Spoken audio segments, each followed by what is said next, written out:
Today we are cooking momos comfort kitchen style.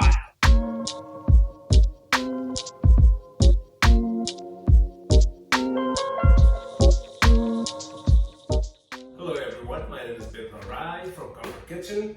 Today we will be cooking Nepal's #1 comfort food, momos, Nepali dumplings. Momo makes its way from Tibet to Nepal, Tibet to Northeast India, where there's a lot of Nepali speaking population living still.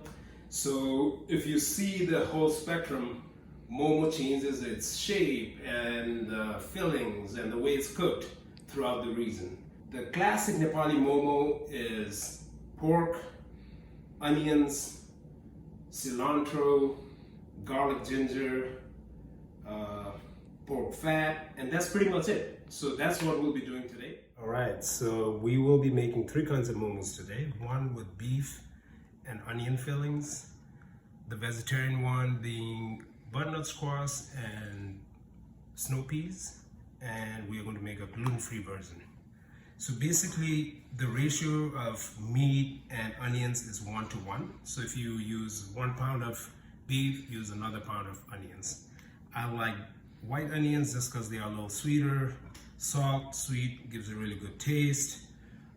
Same thing for the butternut squash and peas, 1:1 ratio. You also want green onions and cilantro to go in the filling. I'm using bone marrow for the beef, so it's juicier. If you don't have bone marrow, you can use pork fat, pork belly, butter. Some people even use avocado. The avocado could be used for the vegetarian one for sure. As far as the wrapper goes, I'm being lazy today, so I'm going to use the Shanghai style dumpling wrapper. You could find that in any Asian store. If they don't have it, it's not an Asian store. But when we open our doors, we will be making all our wrappers by hand. For gluten-free, I like the Trader Joe's gluten-free all-purpose flour. This works very well, so we'll use that as well. On this corner, we have ingredients for achar to go on the side. We are using tomatoes that are, if you have a grill, you could grill the tomatoes first. Gives a little smoky flavor. Sichuan pepper, in Nepali it's called timur, is one of the main ingredients for Nepali tomato achar. And we are also going to use sesame achar today. And we've used a little bit of peanut in it. It gives a little nice thickness and nuttiness. So let's get to work.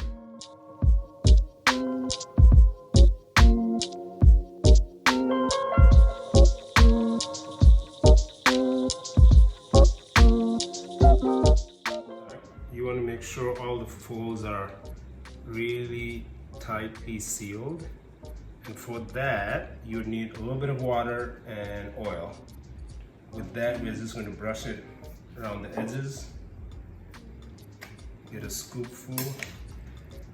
Don't do a lot of meat or else it'll come out of your wrapper while you're steaming it. Basically, this is how I fold. Different people have different ways of doing it. Some culture calls for exact number of folds.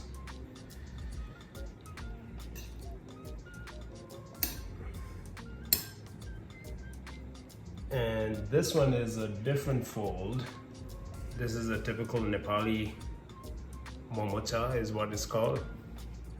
And to distinguish between the vegetarian and meat, we are doing that round ones and the crescent one for meat.